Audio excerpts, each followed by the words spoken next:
Good morning to everyone.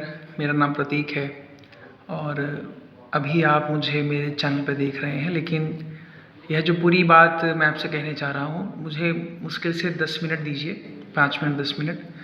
मैं अपनी सारी बात आपसे कहूँगा और यह जो बात होगी ये ज़्यादातर मेरी बात नहीं होगी, इसमें मैं सिर्फ एक भूमिका में हूँ और यह जो बात है एक संस्था के बारे में है। देखिए, यह वक्त है करीब करीब 2022 के आसपास का टाइम है या 23 के आसपास का समय है।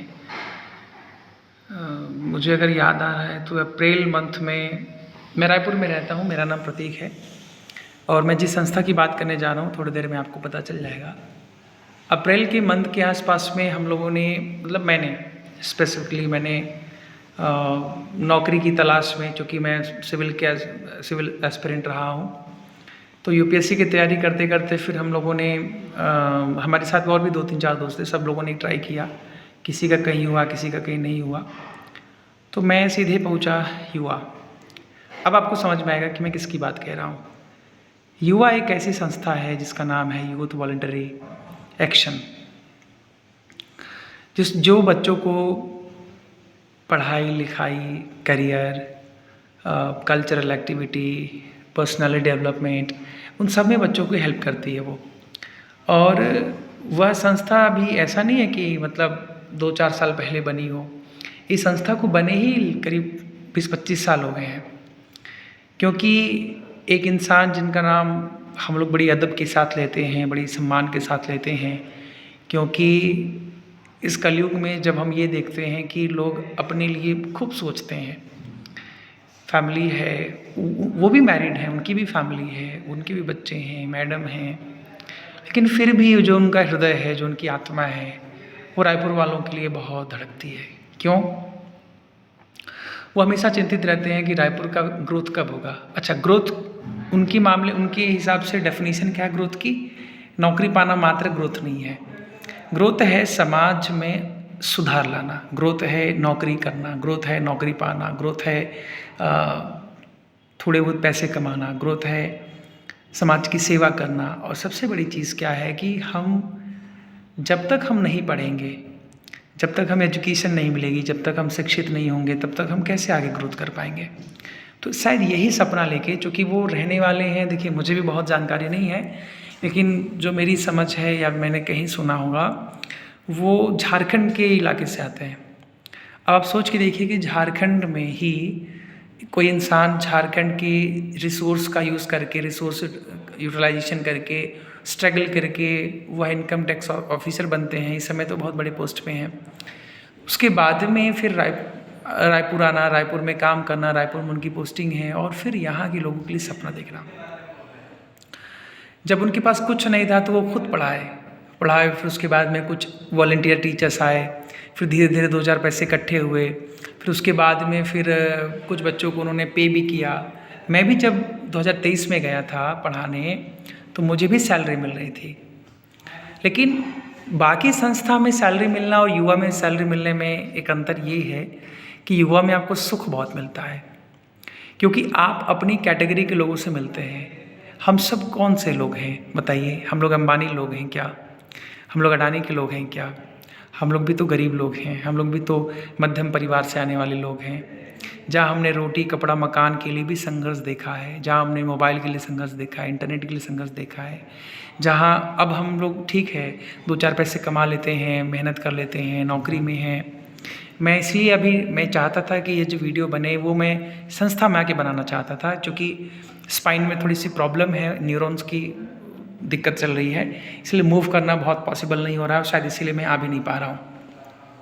लेकिन मैंने देवलाल सर से पूछा कि सर मेरी इच्छा है, क्या मैं आपके लिए एक वीडियो बना सकूं, अब जो अपनी भाव को मैं व्यक्त कर सकता हूं। ये सिर्फ एक ऐसी वीडियो है जिससे मैं आप उस संस्था के बारे में कुछ आपसे बातें शेयर कर सकता हूं।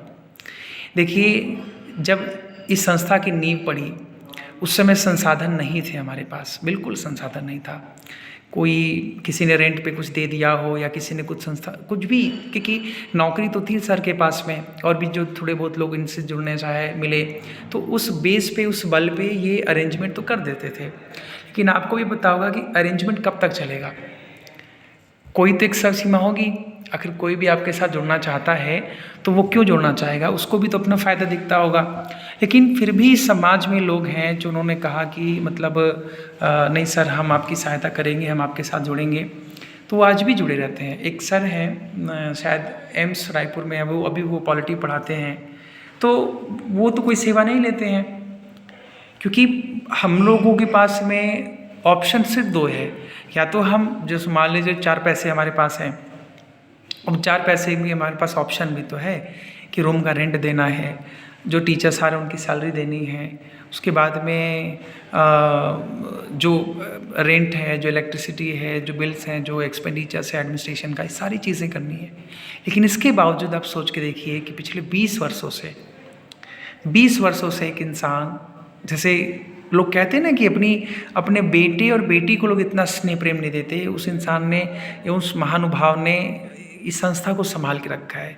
बाद में बहुत सारे लोगों ने उनकी सहायता भी की, आज भी लोग कर रहे हैं। देवलाल सर जैसे लोग हैं, विकास सर जैसे लोग उनके साथ जुड़े हुए हैं। मैं जिस इंसान की बात कर रहा हूँ उनका नाम है एम राजीव। एम राजीव एक ऐसे व्यक्ति हैं जिन्होंने निस्वार्थ भाव से समाज के कल्याण के लिए अपनी संपत्ति का बिल्कुल ख्याल न रखा। उन्होंने खूब सारा दान दिया, खूब सारा दान को उन्होंने आकर्षित भी कराया, और तभी जाके संस्था आगे चल पाई। देखिए, आप सोचेंगे कि इस वीडियो का पर्पस क्या है। इस वीडियो का सिर्फ एक ही पर्पस है कि अगर आप ये वीडियो देख रहे हैं, बहुत सारे लोगों तक जा रही है, और अगर आप युवा के विद्यार्थी हैं और ये वीडियो देख रहे हैं, तो आप प्लीज़ उस संस्था के साथ जुड़ें, क्योंकि वहाँ पर आपसे कोई रुपया नहीं लिया जा रहा है, और अगर रुपया लिया भी जा रहा होगा तो इतना कम कि जितनी कि आप कल्पना नहीं कर सकते। और आपको मिलेगा क्या? आपको मिलेगी शिक्षा, आपको मिलेगा सहयोग, आपको मिलेगी साधना। अच्छा, आप सोचेंगे कि सर क्या क्या पढ़ाई होती है वहाँ पे। देखिए, अभी चूँकि मैं 2 महीने हो गया लगभग, मैं युवा भी गए, लेकिन हाँ, युवा को छोड़ तो नहीं सकते कोई भी। सहायता युवा ने जो हमें सहायता दी है, युवा के लोगों ने जो हमें सहायता दी है, और जितनी चीज़ें हमने सीखी है वहाँ से। क्योंकि एक बात बताइए, जब रायपुर की बाकी संस्थाओं ने, ठीक बात है सबका मैं सम्मान करता हूँ, जब बाकी संस्थाओं ने हमसे पूछा कि क्या आपके पास पहले अनुभव है पढ़ाने का, तो हमने कहा कि नहीं। हमने कहा नहीं, तो बोले कि हम कैसे आपको कलम दे दें। जब मैंने युवा को अप्रोच किया तो युवा के डायरेक्टर ने कहा कि सर हमें आपकी काबिलियत चेक करने का हमारा कोई इरादा नहीं है, हम चाहते हैं कि आप जो हमारे विद्यार्थी हैं आप उन्हें पढ़ाएं। अगर वो सेटिस्फाइड हैं, अगर वो सुखी हैं, अगर वो खुश हैं, तो आपका सम्मान है, आपका स्वागत है। पहले ही डेमो में हमारा कन्फर्मेशन हुआ और हम जो है वहाँ पर 1 महीना, लगभग 2 महीना हमने पढ़ाया, हिस्ट्री पढ़ाया। मैं क्या कहना चाहता हूँ, मेरे जैसे और भी टीचर्स हैं। देखिए, हम समझ सकते हैं किसी को कम सैलरी मिल रही होगी, किसी को ज़्यादा, लेकिन ये संघर्ष का समय है। अगर हम अभी उस संस्था का साथ छोड़ दिए ना, तो कल को अगर वो संस्था बहुत बड़ी हो जाए, बिल्कुल संभावना है। आप ऐसा बिल्कुल ना सोचें। आप सोच के देखिए कि इंसान सोचता है कि मैं अपनी एक संस्था खोलता हूँ, एक ट्यूशन क्लास खोलता हूँ, लेकिन क्या आपको लगता है कि क्या आप इस महंगाई में उतने बड़ा हॉल ले सकते हैं रेंट पे? क्या आप स्मार्ट बोर्ड ले सकते हैं? क्या आप ऐसे इतना अच्छा स्टाफ ले सकते हैं? आपके पास सब कुछ बना हुआ है। इसके बाद आपको सिर्फ एक काम करना है, वो मेहनत। क्यों? क्योंकि हमारे पास बच्चों का स्ट्रेंथ नहीं है। हमारे पास कैपेबिलिटी तो है, लेकिन हमारे पास बच्चों का स्ट्रेंथ नहीं है। अगर बच्चों का स्ट्रेंथ भी है तो हम कहीं ना कहीं लैग कर जाते हैं एडमिनिस्ट्रेशन में, कहीं ना कहीं मैनेजमेंट में हम लैग कर जाते हैं। कभी ना कभी ऐसा होता है कि हमारा टीचर और बच्चों के साथ इंटरेक्शन थोड़ा सा वीक हो जाता है, तो कि जो हमारा शेड्यूल है वो डिस्टर्ब हो जाता है। कई बार हम अदर एक्टिविटीज़ में इतना इन्वॉल्व हो जाते हैं, संडे वगैरह की क्लासेस में। मैं समझता हूँ ये सब प्रॉब्लम हो सकती है, लेकिन आपको नहीं लगता कि एक मोटिवेशन है जो पिछले 20-25 सालों से हमको पकड़ के रखा है? एक मोटिवेशन है जो एक ऐसे इंसान की ताकत, एक ऐसे इंसान का अनुभव, एक ऐसे इंसान का रुपया पैसा उनके द्वारा, क्योंकि सोचिए वो दिखने में एक नॉर्मल व्यक्ति हो सकते हैं, लेकिन कितने कॉन्टैक्ट्स हैं उनके पास में, कितने तरीके के लोग उनको जानते पहचानते हैं। आपको नहीं लगता युवा के लिए फंडिंग इकट्ठा करना उनके लिए कोई बड़ी बात है? कभी नहीं। लेकिन उन्होंने कभी ऐसा कुछ कोशिश नहीं की। रीज़न क्या है? कि वो चाहते हैं कि दूसरे लोग ये ना सोचें कि युवा एक गरीबों की संस्था है। युवा हमारी संस्था है, हम बच्चों की संस्था है, उन टीचर्स की संस्था है। तो हम अपना हार्डवर्क दे सकते हैं। हम अगर मान लीजिए मैं एक टीचर हूँ और मुझे मिला है 1 हफ्ते में मुझे क्लास लेनी रहती है 5 क्लासेस। मैं 3 क्लासेस का पेमेंट ले लूँगा, 2 क्लासेस फ्री पढ़ा सकता हूँ। अगर आप एक स्टूडेंट हैं, अगर आप सोचते हैं कि आपको बेनिफिट हो रहा है तो आप 10 बच्चों को और ले आ सकते हैं। अगर आप एक मैनेजमेंट के टीचर हैं और आप सोचते हैं कि मुझे सैलरी चाहिए, तो आप अगर आप एक नौकरी में हैं तो आप सैलरी नहीं ले सकते हैं, आप 2 घंटे की अपनी सर्विस फ्री दे सकते हैं। अगर आप एक टीचर हैं और आप सोचते हैं कि मैं अपना कोर्स पढ़ा रहा हूँ, लेकिन आप संडे के लिए 1 घंटे की फ्री की क्लासेस रिकॉर्ड कर सकते हैं। या आपको आने जाने में प्रॉब्लम लग रहा है कि मेरे को थोड़ा-सा आने जाने में दिक्कत हो सकता है, तो जब आप आएँ, इन्फॉर्म कर दीजिए मैनेजमेंट को, वो आपके लिए क्लासेस अरेंज करेंगे और आप आधे घंटे, 1 घंटे की क्लास रिकॉर्ड कर लीजिए, जो जनरल स्टडीज़ पे हो।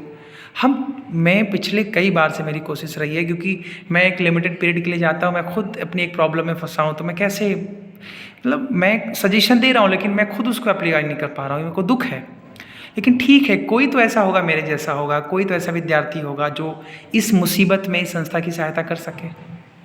तो मेरा निवेदन है आप लोगों से कि ये सही समय है इस संस्था का साथ देने का। कल को अगर ये बहुत बड़ी संस्था बन गई ना भाई, तो आप लोगों को अपने फ्यूचर की चिंता नहीं करनी पड़ेगी, आपका फ्यूचर ऑलरेडी सेट हो जाएगा। और एक बात ध्यान रखना, हमारा मोटिव रुपया कमाना नहीं है, हमारा मोटिव है समाज का कल्याण करना।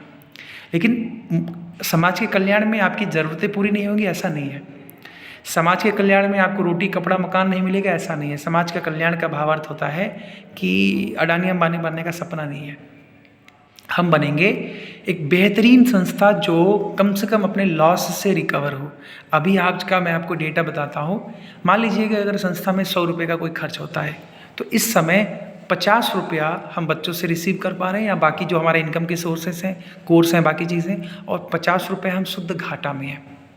टोटल डेफिसिट है 50 रुपीज़ का, मतलब कि अगर 100 रुपये का खर्च हो रहा है संस्था में, तो 50 रुपये जो है वो कहाँ जाता है, 50 रुपये हम जो हमारे टीचर्स हैं जो इस समय नौकरी में हैं, वो अपने जेब से उसको फिलअप करते हैं। तो मेरा एक निवेदन ये है कि आप इस संस्था से जुड़ें। मैंने पिछले 2-2.5 सालों से मैं संपर्क में रहा हूँ, मुझे बहुत मज़ा आता है, बहुत बड़ी क्लास है, बहुत तरीके के बच्चे मिलते हैं, हम लोग जाते हैं, पढ़ाते हैं, बहुत मज़ा आता है। अब पे स्केल क्या है वो सब मैं नहीं बता सकता आपको, लेकिन इतना ध्यान रखें, इनजस्टिस नहीं की जाती है, ये भी आप ध्यान रखें। रायपुर की कोई भी ऐसी संस्था, मैं आपको गारंटी के साथ बता रहा हूँ, आई चैलेंज कि कोई भी संस्था आप रायपुर की पकड़ लीजिए, उतना बेहतरीन पे आउट आपको नहीं मिलेगा जो आपको युवा देगी। हैविंग द डेफिसिट स्टेटस, घाटे में होने के बावजूद भी युवा आपको इतना देने की क्षमता रखती है। तो अगर कल को ये फ़ायदे में आ गई, अगर ये कल को प्रॉफिटेबल हो गई, कल को हमारे पास बहुत अच्छे बच्चों का स्ट्रेंथ हो गया, अच्छी टीम हो गई, हमने बहुत सारे कोर्सेज लॉन्च किए, तो आप सोच के देखिए कि जितनी एक्सपेक्टेशन आप शायद किसी कोचिंग से इनकम की कर सकते हैं, कि जितनी एक्सपेक्टेशन आप शायद किसी कोचिंग से ग्रोथ की कर सकते हैं, अपॉर्चुनिटी की कर सकते हैं, एक्सेलेंसी की कर सकते हैं, रिजल्ट की कर सकते हैं, उससे ज़्यादा बेहतर आपको रिजल्ट मिलेगा, उससे ज़्यादा बेहतर आपको सक्सेस मिलेगी। ये ऐसी संस्था है जो सिर्फ पढ़ाई नहीं कराती, आपको बेहतर इंसान बनाने की प्रेरणा देती है। अब आप एक बात बताइए, किताबें पढ़ के आपको नौकरी तो मिल गई, लेकिन इंसान बन पाए अच्छा आप? क्या आपके मन में वो भावना आए कि हमें लोगों के लिए काम करना चाहिए? क्या आपके मन में भावना आए कि समाज के लिए काम करना चाहिए, वृक्षारोपण का काम करना चाहिए, नुक्कड़ नाटक करना चाहिए? एक्सीलेंट में हम कैसे आगे बढ़ेंगे? हम पर्सनालिटी का ग्रोथ कैसे करेंगे? आपको हर दिन संडे की क्लासेस में सिर्फ हम बच्चों को बक सुनाने के लिए नहीं बुलाते हैं, हम उनको सवाल जवाब करना भी सिखाते हैं, उनको तरह तरह की पर्सनालिटी से मिलवाते हैं।